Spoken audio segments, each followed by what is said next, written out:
Hello students, welcome to Srinath academy. ఈ వీడియోలో మనం ఇంటర్మీడియట్ ఫస్ట్ ఇయర్ ఫిజిక్స్ నుంచి one of the most important 8 mark question discuss చేయబోతున్నాం, which is nothing but explain reversible and irreversible processes, describe the working of Carnot engine, obtain an expression for the efficiency, which is one of the most beautiful and important questions, students. So ఈ question వచ్చేసి thermodynamics chapter నుంచి ఉన్న important 8 mark question అనమాట. So మనకి 7 important questions ఉంటాయి, వాటిలో ఇది last questions. ఓకేనా? సో ఇంకా ఆలస్యం ఎందుకు, వీడియోని లైక్ చేయండి, మీ ఫ్రెండ్స్కి షేర్ చేయండి స్టూడెంట్. అండ్ మనం బ్లూ ప్రింట్ చూస్తే కనుక సో 21th క్వశ్చన్ పేపర్లో 21th క్వశ్చన్ థర్మోడైనమిక్స్ నుంచి వచ్చే ఛాన్స్ ఉంది స్టూడెంట్స్. అండ్ ఈ క్వశ్చన్ పేపర్లో 21th క్వశ్చన్లో ఉండే ఛాన్స్ ఉందన్నమాట. అండ్ నెక్స్ట్ ఆలస్యం చేయకుండా ఈ క్వశ్చన్ని డీటెయిల్గా అర్థం చేసుకుందాం. ఫస్ట్ క్వశ్చన్ చదవడం ఇంపార్టెంట్. చూడండి, explain reversible and irreversible processes అన్నారు. అంటే మీరు ఏం చేయాలి, ఇప్పుడు రివర్సిబుల్ ప్రాసెస్ అంటే ఏంటో అండ్ ఇర్రివర్సిబుల్ ప్రాసెస్ అంటే ఏంటో డెఫినేషన్స్ రాసి లేదంటే వాటి గురించి ఎక్స్ప్లెయిన్ చేయాలన్నమాట. తర్వాత కార్నాట్ ఇంజిన్ యొక్క వర్కింగ్ గురించి ఎక్స్ప్లెయిన్ చేయాలన్నమాట. ఆ తర్వాత కార్నాట్ ఇంజిన్ యొక్క ఎఫిషియన్సీ వాల్యూ ఫైండ్ అవుట్ చేయాలన్నమాట. 3 స్టెప్స్ ఉన్నాయి స్టూడెంట్స్ ఈ క్వశ్చన్లో. ఓకేనా? అట్లా మనం దీన్ని సాల్వ్ చేయాలి. సో ఫస్ట్ మనం ఏంటి, reversible process. So reversible process అంటే ఏంటో మనం డెఫినేషన్ రాసి ఎక్స్ప్లెయిన్ చేస్తాం. అండ్ ఇర్రివర్సిబుల్ ప్రాసెస్ అంటే ఏంటో మనం ఎక్స్ప్లెయిన్ చేస్తాం. అండ్ చూస్తే కనుక స్టూడెంట్స్, రివర్సిబుల్ ప్రాసెస్ ఏంటంటే మీకు ఈజీగా అర్థమయ్యేది ఏంటంటే, ఇప్పుడు చపాతీ తీసుకున్నారు, చపాతీని ఉండలా చేశారు, ఉండలా చేసిన తర్వాత దాన్ని చపాతీ కర్రతో ఫ్లాట్గా చపాతీలా చేశారా, మళ్ళీ అదే చపాతీని ఇలా మీరు మడిచేసి మళ్ళీ బాల్ లాగా చేయగలరు. సో ఇదేంటిది, రివర్సిబుల్ ప్రాసెస్. బట్ అదే చపాతీని మీరు పెనం మీద పెట్టి కాల్ చేశారు, చపాతీ అయిపోయింది, ఇప్పుడు నాకు మళ్ళీ అంతకుముందు పిండి ముద్ద కావాలి అంటే అవుతుందా? అవ్వదు. So it is irreversible process. ఇది బేసిక్ డెఫినేషన్. అయితే రివర్సిబుల్ అండ్ ఇర్రివర్సిబుల్కి థర్మోడైనమిక్లో మీనింగ్ ఏంటంటే, థర్మోడైనమిక్స్లో ఒక సిస్టమ్ ఉంది అంటే, ఒక సిస్టమ్ ఒక స్టేట్లో ఉందంటే సపోజ్ ప్రెషరే ఉంది P1, వాల్యూమ్ ఉంది V1, టెంపరేచర్ ఉంది T1. సో ఇప్పుడున్న pressure V1, pressure, volume, temperature V. So ఇది ఒక స్టేట్ అనమాట. ఇప్పుడు ఏదో ఒకటి అవడం వల్ల దీని యొక్క టెంపరేచర్ ఇంక్రీజ్ అయింది. అప్పుడు స్టేట్ ఏంటి, P1, V1, T2. తర్వాత వాల్యూమ్ కూడా చేంజ్ అయింది, అది ఇంకొక state P1, V2, T2. So ఇది ఇక్కడి నుంచి ఇక్కడికి ఇలా మారిపోయింది, అంటే ఒక స్టేట్ నుంచి ఇంకో స్టేట్లోకి మారిపోయింది. ఇప్పుడు మళ్ళీ మనకి ఫస్ట్లో ఏ స్టేట్లో ఉందో అదే స్టేట్లోకి తిరిగి రాగలిగితే, అంటే ఫస్ట్ ఉన్న ప్రెషరు, ఫస్ట్ ఉన్న వాల్యూము, ఫస్ట్ ఉన్న టెంపరేచరు, ఇట్లా ఫస్ట్ ఉన్న థర్మోడైనమిక్ మ్యాక్రోస్కోపిక్ వేరియబుల్స్ ఏమున్నాయో వాటి దగ్గరికి తిరిగి రాగలిగితే అప్పుడు ఈ థర్మోడైనమిక్ సిస్టమ్ లేదంటే ఈ ప్రాసెస్ని మనం రివర్సిబుల్ ప్రాసెస్ అని అంటాం. ఒకవేళ అలా రాలేకపోతే కనుక it is the irreversible process అని మనం అంటాం students. And the reversible process అవ్వాలంటే అది ఖచ్చితంగా క్వాసీ స్టాటిక్ ప్రాసెస్ అవుతుంది అనమాట. క్వాసీ స్టాటిక్ ప్రాసెస్ అనేది అవుతుంది స్టూడెంట్స్. ఓకేనా? సో రివర్సిబుల్ ప్రాసెస్ అంటే the state of A system which can be reversible అని రాస్తాం. ఇర్రివర్సిబుల్ అంటే the states of the system which cannot be reversible అని రాస్తాం. అయిపోతుంది. నెక్స్ట్ ఏంటంటే కనుక కార్నాట్ ఇంజిన్ యొక్క వర్కింగ్ గురించి. నెక్స్ట్ ఇదేంటి students, Carnot engine. So Carnot engine అన్నప్పుడు కార్నాట్ ఇంజిన్ అనేది ఒక హీట్ ఇంజిన్ స్టూడెంట్స్. నార్మల్గా హీట్ ఇంజిన్ అంటే తెలుసు కదా మనకి. So Carnot engine is nothing but, మనం ఎట్లా రాస్తామంటే Carnot engine is nothing but it is a reversible heat engine. So ఇది రివర్సిబుల్ అయ్యే హీట్ ఇంజిన్ అనమాట. And it is a reversible heat engine అని రాస్తాం. And it consist of source అని, sink అని, వర్కింగ్ సబ్స్టెన్స్ అని రాస్తాం. సోర్స్ అంటే ఏంటి, సింక్ అంటే ఏంటి, మీరు రాయాలంటే రాయొచ్చు, లేకపోయినా పర్లేదు స్టూడెంట్స్. అండ్ ఈ కార్నాట్ ఇంజిన్లో మనము ఇక్కడ ఈ కార్నాట్ ఇంజిన్లో రివర్సిబుల్ కార్నాట్ ఇంజిన్లో జరిగే ఒక ప్రాసెస్ ఉంటుంది. ఆ ప్రాసెస్ యొక్క గ్రాఫ్ మనకి ఇట్లా ఉంటుంది స్టూడెంట్స్. ఇది ప్రెషరు, ఇది వాల్యూము, అండ్ మనకి ఇట్లా గ్రాఫ్ ఉంటుంది అనమాట. ఇది రివర్సిబుల్ స్టూడెంట్స్. ఓకేనా? సో సిస్టమ్ అనేది ఫస్ట్ ఇక్కడ ఉంది. సో ఇది ఫస్ట్ ఇక్కడ ఉంది, తర్వాత ఇక్కడ ఉంది, తర్వాత ఇక్కడ ఉంది, తర్వాత ఇక్కడికి వచ్చింది, అండ్ మళ్ళీ ఒరిజినల్ స్టేట్కి వచ్చింది. ఇది రివర్సిబుల్ కాబట్టి. అండ్ ఇక్కడ మనం వాడింది హీట్ ఇంజిన్ అనమాట. Okay students, I will take some other colour. ఇక్కడ మనకి pressure P1, volume V1, temperature T1. So ఇక్కడ ఈ ప్రాసెస్ ఏంటంటే ఐసోథర్మల్ ఎక్స్పాన్షన్. సో దట్ ఇక్కడ మనకి టెంపరేచర్ అనేది కాన్స్టెంట్గా ఉంటుంది, టెంపరేచర్ చేంజ్ కాదు. బట్ ప్రెషర్ చేంజ్ అవుతుంది, వాల్యూమ్ చేంజ్ అవుతుంది, టెంపరేచర్ మాత్రం చేంజ్ కాదనమాట. అండ్ ఇక్కడ నుంచి ఇక్కడికి వచ్చేప్పటికి ఎడియాబాటిక్ ప్రాసెస్. ఎడియాబాటిక్ ప్రాసెస్లో హీట్ ఎనర్జీ కాన్స్టెంట్గా ఉంటుంది. సిస్టమ్ నుంచి సరౌండింగ్స్కి, సరౌండింగ్ సిస్టమ్కి హీట్ ట్రాన్స్ఫర్ అనేది జరగదు అనమాట. బట్ టెంపరేచర్ అనేది చేంజ్ అవుతుంది. సో అందుకే ప్రెషరు, వాల్యూము, టెంపరేచరు అన్నీ చేంజ్ అయిపోతాయి. మళ్ళీ ఇక్కడ నుంచి ఇక్కడికి వచ్చేసరికి ఐసోథర్మల్ కంప్రెషన్ అనమాట. ఇక్కడేమో ఎక్స్పాండ్ అవుతుంది సిస్టమ్, ఇక్కడ కంప్రెషన్ అవుతుంది అనమాట. మళ్ళీ ప్రెషర్, వాల్యూము చేంజ్ అయిపోతూ ఉంటాయి. అండ్ ఇక్కడ temperature constant students, temperature change అవ్వదు అనమాట, ఎందుకంటే ఐసోథర్మల్ ప్రాసెస్. మళ్ళీ ఇదేంటిది ఐడియాబాటిక్ కంప్రెషన్ అనమాట. ఏంటిది కంప్రెషన్. మళ్ళీ ఫస్ట్ స్టేజ్కి వచ్చేసిద్ది అనమాట సిస్టమ్. ఇది దీంట్లో ఉండే మనకి 4 స్టెప్స్ స్టూడెంట్స్, 4 స్టెప్స్. ఇదేంటిది ఇలా నిలువుగా ఉండే ఏంటి ఐసోథర్మల్ అనమాట. ఐసోథర్మల్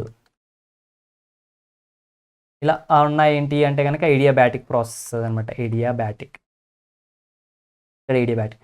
ఇదేమో ఎక్స్పాన్షన్, అది ఇది వచ్చేసి మనకి ఇది కూడా ఎక్స్పాన్షన్. ఇది ఐడియాబాటిక్ ఎక్స్పాన్షన్, ఇది ఐసోథర్మల్ ఎక్స్పాన్షన్. అండ్ ఇది కంప్రెషన్, ఐసోథర్మల్ కంప్రెషన్. ఇది ఐడియాబాటిక్ కంప్రెషన్. ఓకే స్టూడెంట్స్, ఇది ప్రాసెస్ అనమాట. సో అయితే ఇక్కడ మనం ఫస్ట్ స్టెప్ 1 ఆర్ కేస్ 1 అనుకోండి, ఏదైనా అనుకోండి, ప్రాబ్లం లేదు. కేస్ 1 అనుకోవచ్చు మేబీ.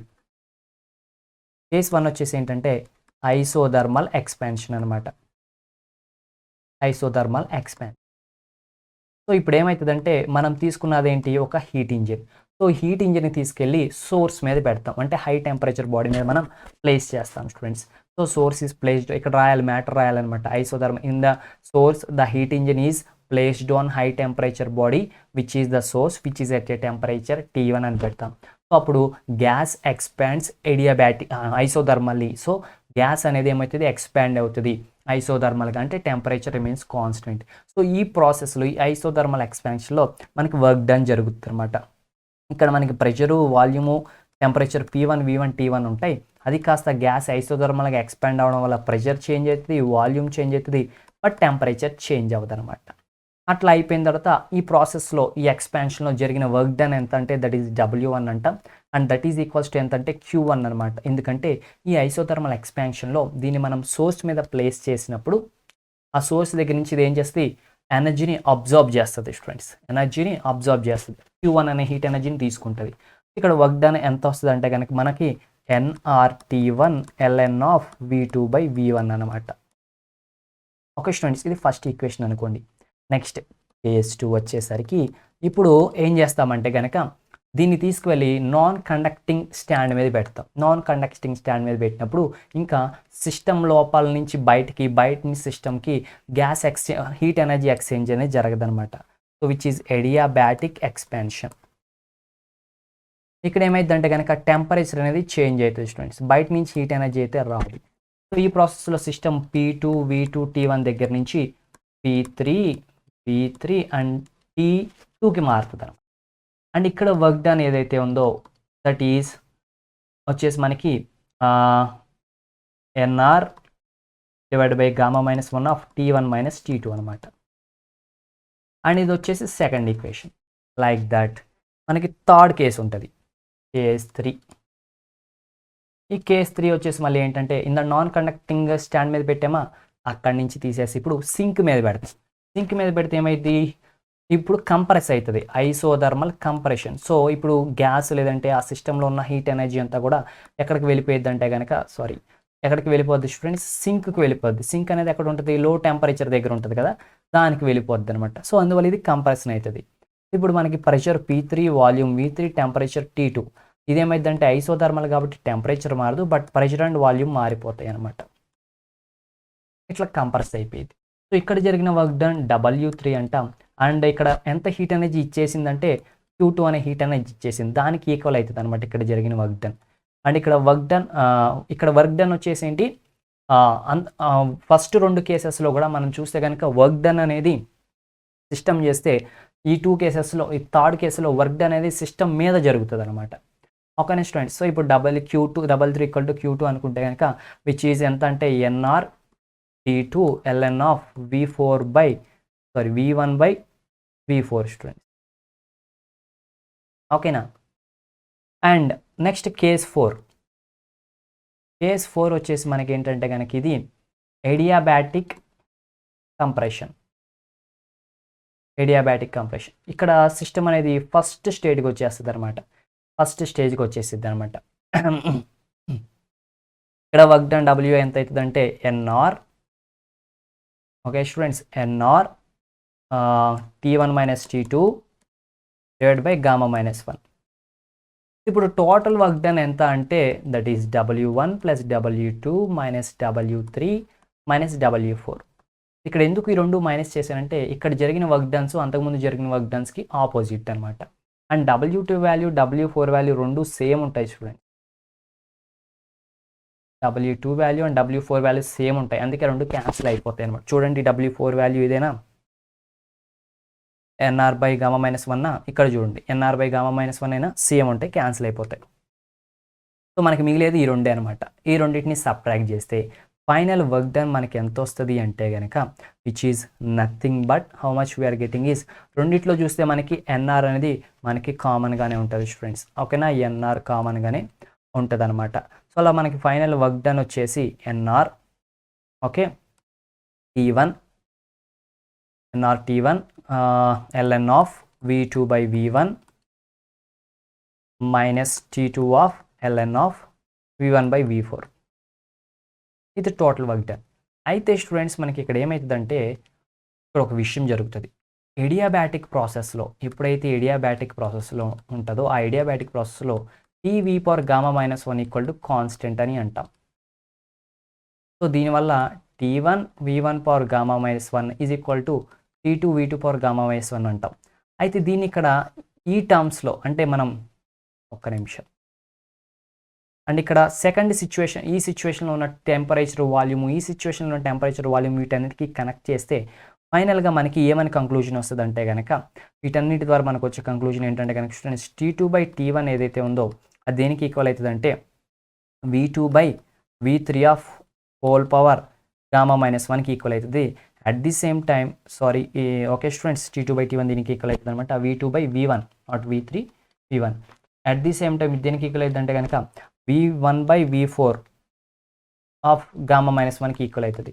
సో దీన్ని బట్టి V2 బై V1 అన్న V1 బై V4 అనుకున్నప్పుడు కూడా మనకి ఏమైంది అంటే కనుక students, so V2 by V1 ఏదైతే ఉందో అది మనకి V1 V4 అలా ఈక్వల్ అయినప్పుడు ఫైనల్ కంక్లూజన్ మనకి ఏమొస్తుంది అంటే కనుక దీని నుంచి మనకి నీటా ఈజ్ ఈక్వల్స్ టు ఏమొస్తుంది అంటే ఎఫిషియన్సీ ఈక్వల్ టు 1 మైనస్ ఇక్కడ నార్మల్గా మనకి W by Q1 students. Work done ఇది వేస్తాం కదా, ఇది వేసి డివైడ్ బై Q1 వేసామనుకోండి, ఇది Q1 ఈక్వల్. సో నేను మీకు చూపిస్తాను చూడండి. నీటా ఈజ్ ఈక్వల్స్ టు W అంటే ఇదంతా రాస్తాం సింపుల్గా. నేను సింపుల్గా చెప్పడం కోసం Q1 minus Q2 divide by Q1 అని రాశా.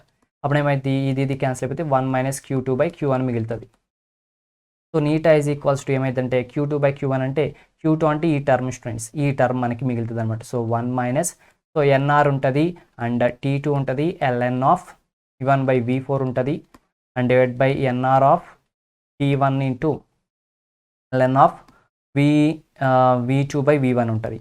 అండ్ ఈ రెండు ఈక్వల్ కదా, ఇక్కడ మనకు వచ్చింది కదా, దాన్ని బట్టి ఈ రెండు ఈక్వల్ అయిపోతాయి కాబట్టి ఈ రెండు క్యాన్సిల్ అయిపోతే ఎన్ఆర్ క్యాన్సిల్ అయిపోతే నీటా equal to 1 minus T2 by T1 అనమాట ఫైనల్గా. సో ఇది ఎఫిషియన్సీకి ఫార్ములా, దాట్స్ ఇట్. సో అలా ఈ క్వశ్చన్ ఇక్కడతో మనకి కంప్లీట్ అయిపోయి. సో ఒకసారి చూడండి మనం ఏం చేసామంటే రివర్సిబుల్ అంటే రాసాం, కార్నాట్ ఇంజిన్ వర్కింగ్ ఎక్స్ప్లెయిన్ చేసాం, ఎఫిషియన్సీ ఫైండ్ అవుట్ చేసాం. That's it students. అలా మనం సాల్వ్ చేసేసాం. సో ఈ ఛానల్ గురించిన రోడ్ మ్యాప్ చూస్తే కనుక స్టూడెంట్స్ మీకు ఫుల్ చాప్టర్ వీడియోస్ కావాలంటే కనుక ఇవి ఈ ఛానల్లో అవైలబుల్గా ఉంటాయన్నమాట. అండ్ టెక్స్ట్ బుక్లో ఉన్న వాటన్నిటిని ఎక్స్ప్లెయిన్ చేయడం జరిగింది స్టూడెంట్స్. అండ్ అది ఒకసారి మీరు వింటే ఐపీ ఎగ్జామ్స్కి ఎంసెట్ కూడా ఉపయోగపడుతుంది. అండ్ మనకి ఇప్పుడు పీవైక్యూ సిరీస్ కరెంట్లీ రన్ అవుతుంది అండ్ ఫ్యూచర్లో గన్ షాట్ సిరీస్ వస్తాయి, ఎంసెట్కి సంబంధించిన పీవైక్యూస్ వస్తాయి. అవన్నీ కావాలంటే like the videos, subscribe the channel, stay tune for upcoming videos. All the best for your future examinations, friends. Have a nice day. Keep smiling. Bye.